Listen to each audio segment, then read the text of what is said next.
अब हमारे साथ जुड़ रहे हैं द बोनस के राइटर अंशुमन तिवारी जी। सर बहुत बहुत स्वागत है आपका। धन्यवाद हर्ष। उंगलियों पर दुनिया में आपका स्वागत है। ट्रंप का टैक्स बिल सीनेट की मंजिल तो पार कर गया, लेकिन अमेरिका के हाउस ऑफ रिप्रेजेंटेटिव में जूझ रहा है।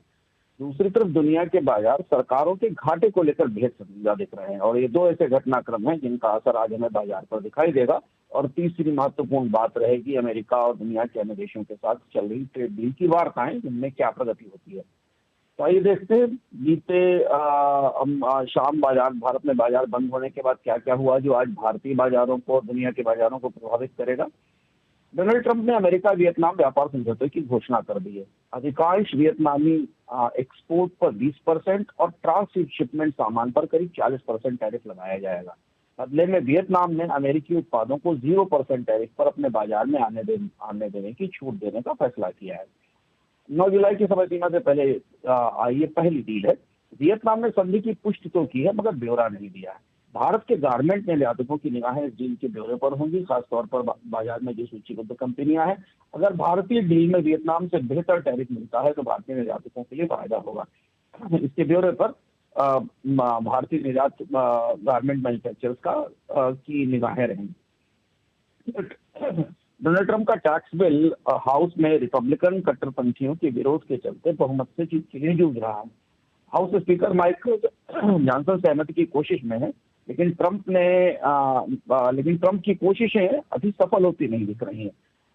खबर यह भी है कि खुद डोनाल्ड ट्रंप ने बिल में कटौती पर अड़े रिपब्लिकन से बात की है। सदन में रिपब्लिकन का बहुमत बहुत बड़ा नहीं है। अगर 3-4 वोट भी अलग हुए तो ये बिल फंस सकता है। इधर रूस पर सख्त प्रतिबंधों वाला बिल सीनेट में मंजूरी के लिए आगे बढ़ रहा है। यूक्रेन युद्ध की वजह से उन देशों पर इस बिल में 500% टैरिफ लगाने का प्रस्ताव है जो रूस के साथ कारोबार करते हैं, इनमें भारत भी है। हालांकि ऐसे संकेत मिले हैं कि रूस से जो यूरोपियन यूनियन गैस का इंपोर्ट करता है उसे इस बिल में राहत मिल सकती है। अमेरिका के एक न्यायालय ने हुआवे पर, चीन की कंपनी हुआवे पर टेक्नोलॉजी चोरी, धोखाधड़ी और प्रतिबंध उल्लंघन के आरोप में मुकदमा चलाने की अनुमति दी है। ये घटनाक्रम चीन और अमेरिका के आने वाले समय में रिश्तों के बीच में टकराव और तनाव ला सकता है। इधर अमेरिका की भीतरी राजनीति में ट्रंप और डेमोक्रेट मेयर, न्यूयॉर्क के मेयर पद के दावेदार मामदानी के बीच जो तनाव है वो बड़ा हो रहा है। ट्रंप ने ये चेतावनी दी है कि वो मामदानी को किसी भी तरह से मेयर नहीं बनने देंगे। डेमोक्रेट प्रतिनिधि को रोकने के लिए उनके पास बहुत से रास्ते हैं। कल के घटनाक्रम में इजराइल के साथ युद्ध विराम की सहमति बनी थी। हमास ने गाजा में युद्ध विराम की सहमति दे दी है, लेकिन इस शर्त यह है कि इजराइल की पूरी वापसी होगी और गाजा का पुनर्निर्माण किया जाएगा। इधर ब्राजील के रियो में ब्रिक्स की बैठक की तैयारियां तेज हैं। रूस के राष्ट्रपति पुतिन और चीन के प्रीमियर शी जिनपिंग के पहुंचने की उम्मीद नहीं है। चीन के उप प्रीमियर ली केक्वांग वहां होंगे। ऐसा पहली बार हो रहा है जब शी जिनपिंग ब्रिक्स समिट में नहीं जाएंगे। अमेरिका ने यूक्रेन को हथियार भेजना बंद कर दिया है और इसके बाद रूस ने यूक्रेन पर नए हमले शुरू कर दिए हैं। खासतौर पर अमेरिका में रूस पर प्रतिबंध लगाने के जो विधेयक चल रहा है, इसकी रोशनी में रूस की आक्रामकता में तेजी आई है। इधर यूक्रेन ने रूस के इज्वेक्स शहर पर ड्रोन हमला किया है। जापान और अमेरिका की व्यापार वार्ताएं बुरी तरह उलझ गई हैं। अमेरिका से चावल आयात की शर्त पर जापान की राजनीति गरमा रही है। जापान ने कहा है कि इसके राष्ट्रीय हित पहले है और उसे ऑटो और कृषि दोनों क्षेत्रों में टैरिफ में छूट मिलनी चाहिए। इन प्रमुख खबरों के बाद हम चलते हैं दुनिया के प्रमुख आंकड़ों की तरफ, जो कल पिछले शाम के बाद आज सुबह तक आए हैं। अमेरिका में निजी नौकरियों में, प्राइवेट जॉब्स में पहली बार 27 महीने में गिरावट दर्ज की गई है। 33,000 नौकरियां घटी हैं। इसका असर अमेरिकी अर्थव्यवस्था और बाजार के सेंटीमेंट पर पड़ सकता है। सबसे बड़ा घटनाक्रम यूके में हुआ। कल यूके के बॉन्ड बाजार में 2022 के बाद सबसे बड़ी बिकवाली हुई। बॉन्ड यील्ड्स रिकॉर्ड ऊंचाई पर पहुंच गई है। उसकी वजह यह थी कि दबाव के कारण देश की स्टेबल सरकार को जन कल्याण कार्यक्रमों का बजट बढ़ाना पड़ा। इसके बाद घाटा बढ़ने का खतरा था। बाजार में इस बात की चर्चा थी कि ब्रिटेन की वित्त मंत्री यानी चांसलर रेचल रीव्स पद पर नहीं रह पाएंगी। इसे लेकर सवाल खड़े हुए और इसके बाद ब्रिटेन के बॉन्ड बाजार में जबरदस्त घबराहट दिखाई दी। हालांकि शाम तक प्रधानमंत्री कीयर स्टारमर ने कहा कि रेचल रीव्स के पीछे पूरी पार्टी खड़ी हुई है और वो अपने पद पर बनी रहेंगी। लेकिन यूके में सरकार का घाटा बढ़ना बॉन्ड बाजार की सबसे बड़ी चुनौती है। इधर इमर्जिंग मार्केट के देशों में कर्ज की बिक्री में जबरदस्त तेजी आई है, जबकि यूरोप अमेरिका मुश्किल में है। यूरोप और अमेरिका की सरकारें अपने कर्ज कार्यक्रमों को बेचने में चुनौती महसूस कर रही हैं, लेकिन गल्फ और एशिया के देशों में सरकारी कर्ज की बिक्री में 20% की बढ़ोतरी हुई है। ब्राजील के केंद्रीय बैंक ने कहा है कि मुद्रास्फीति में नरमी का रुख जब तक स्पष्ट नहीं होता तब तक ब्याज दरों में बढ़त रोकने पर विचार नहीं होगा। बैंक मुद्रास्फीति पर करीब से निगाहें रख रहा है। रूस के केंद्रीय बैंक ने वित्तीय स्थिरता पर चेतावनी दी है। देश में बेरोजगारी में मामूली वृद्धि दिखाई दे रही है। यूरोपियन यूनियन ने कार्बन उत्सर्जन में 2040 तक 90% कटौती का लक्ष्य निर्धारित किया है। एक नई क्लाइमेट नीति भी दी गई आ रही है। ऑस्ट्रेलिया के निर्यात 3 माह के निचले स्तर पर आ गए।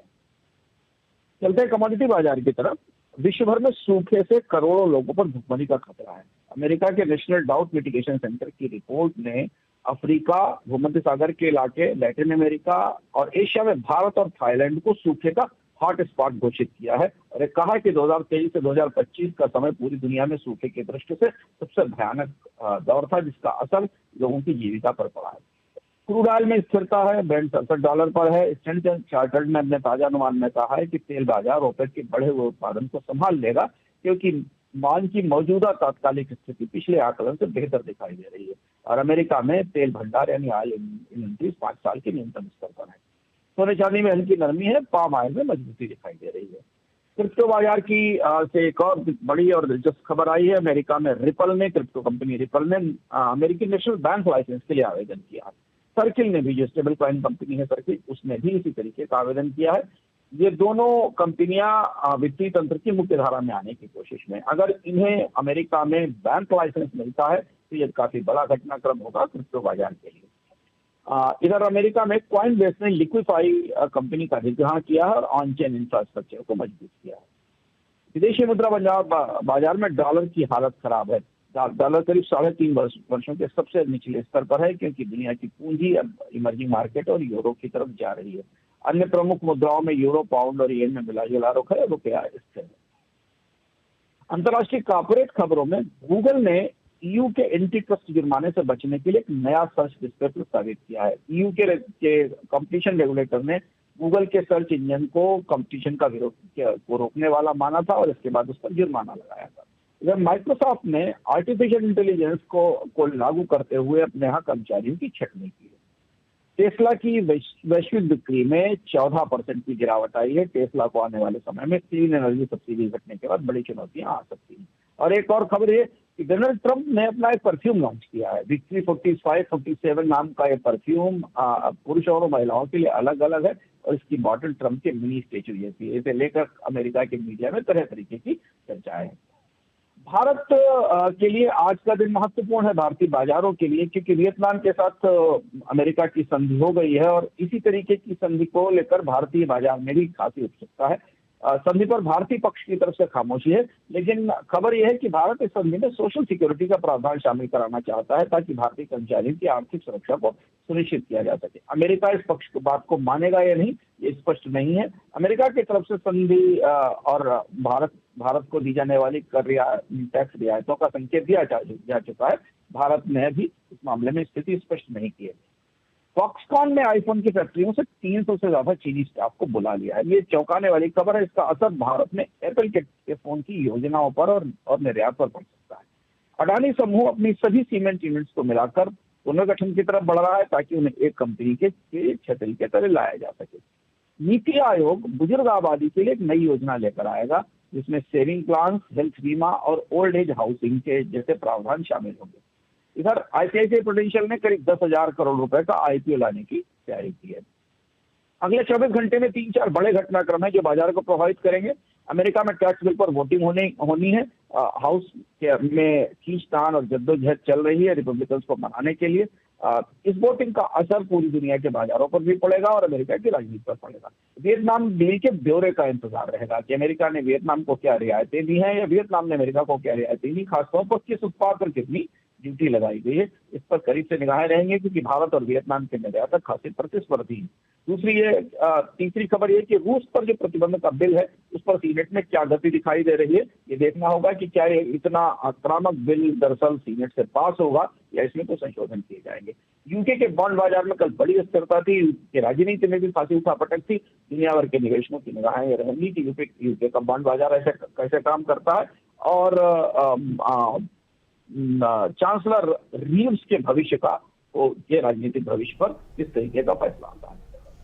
उंगलियों पर दुनिया में आज इतना ही। वापस चलते हैं हर्ष के पास, नोएडा स्टूडियो। सर बहुत बहुत धन्यवाद तमाम तरह की खबरों का विश्लेषण करने के लिए।